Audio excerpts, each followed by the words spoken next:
کرے گا، اطاعت رسول کرے گا، کامیابی بھی حاصل ہوگی اور معیت رفقائے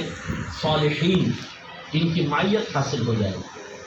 تو اب اسی طرف آتے ہیں کہ اطاعت کسے کہتے ہیں، یہ کیسے حاصل ہو سکتی ہے، اور موجودہ دور کے تقاضے کے اعتبار سے ایک آدمی کامل طور پہ مطیع و فرما بردار کیسے بن سکتا ہے۔ لیکن صحابہ کرام علیہم رضوان، ان کے پاس طاقت تھی اور مال و دولت تھی، زور تھا، قریش سب سے بڑا قبیلہ تھا، سب پہ غالب آتا تھا، سب کچھ تھا، لیکن ان کے پاس تعلیم نہیں تھی، علم نہیں تھا، اللہ تعالیٰ کی بارگاہ میں مقبول ہونے کے طریقے ان کے پاس نہیں، اللہ کے نبی تشریف۔ سب سے پہلے جو سرکار نے کام کیا وہ عقائد کی اصلاح کی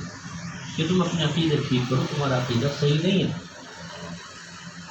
تم عقائد باطلہ پڑھو، آخرت کا تصور دیا، اللہ کی وحدانیت کی طرف بلایا، اپنی رسالت کے بارے میں بتایا،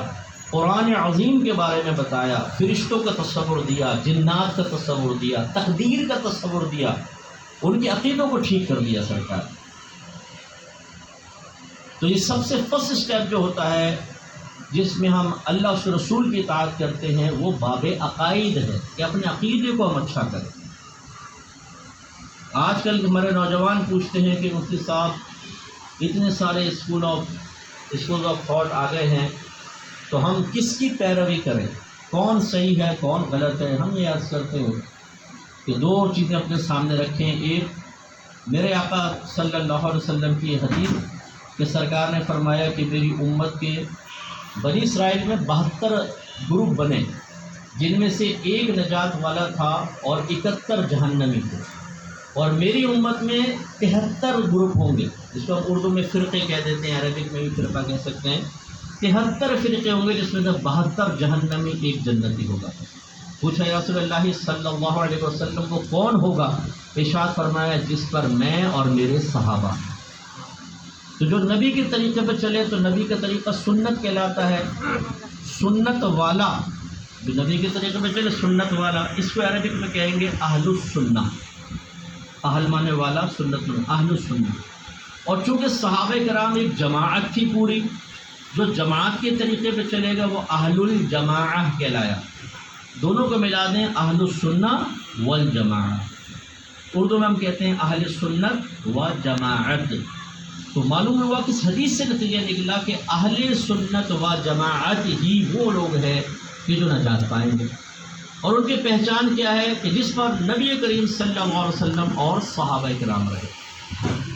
اب ہمیں کیسے پہچان ہوگی کہ کس چیز کے اوپر نبی تھے، کس چیز پہ صحابہ کرام تھے؟ دو طریقے سے، آپ قرآن پڑھیں، حدیث پڑھیں، تو قرآن سے نبی کریم کے بارے میں پتہ چلے گا،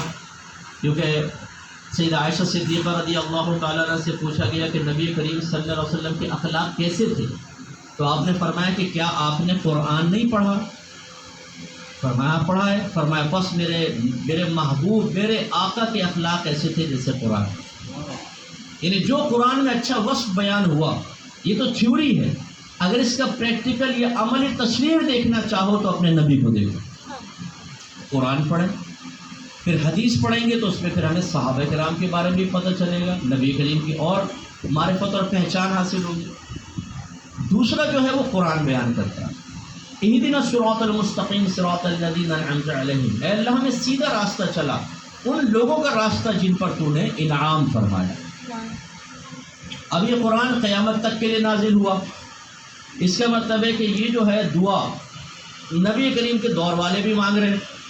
کہ اللہ تعالیٰ ان لوگوں کے راستے پہ چلا جن پر تو نے انعام فرمایا۔ تو اس دور میں انعام یافتہ کون؟ میرے آقا صلی اللہ علیہ وسلم اور آپ کے جو صحابہ آپ پر ایمان لائے وہ۔ تابعین کے دور میں بھی آیت پڑھتے رہے، ان کے لیے کون تھا؟ جو ان کے زمانے میں اور ان سے پہلے والے زمانے میں۔ اسی طرح ہر دور میں گویا کہ ہر شخص، یہاں تک کہ ہم تک زمانہ آیا، ہر ایک ہی آیت پڑھتا رہا، اے اللہ تعالیٰ ہمیں ان لوگوں کے راستے پہ چلا جن پر تو نے انعام فرمایا۔ اس کا مطلب یہ ہوا کہ نبی کریم صلی اللہ علیہ وسلم کے دور اقدس سے لے کر آج تک کوئی زمانہ اللہ کے انعام یافتہ بندوں سے خالی نہیں ہوگا۔ تو ہمیں پھر نبی کریم کے دور سے لے کر آج تک کے دور کے تمام اکابرین کے اوپر توجہ کرنی چاہیے، ان کے عقائد کیا تھے، ان کے نظریات کیا تھے، ان کے معمولات کیا تھے، جس پر وہ تھے بس سمجھ لیں وہ اللہ کے نام یافتہ بندوں کا راستہ ہے، اس راستے پہ چلیں گے نجات پا جائیں۔ اور ہم آپ کو بتائیں کہ جتنے بھی اللہ کے ولی آئے سب کے سب اہل سنت سے آئے، اہل سنت سے باہر کوئی اللہ کا ولی نہیں آیا۔ جتنے مجتہدین تھے وہ اہل سنت سے تعلق رکھتے،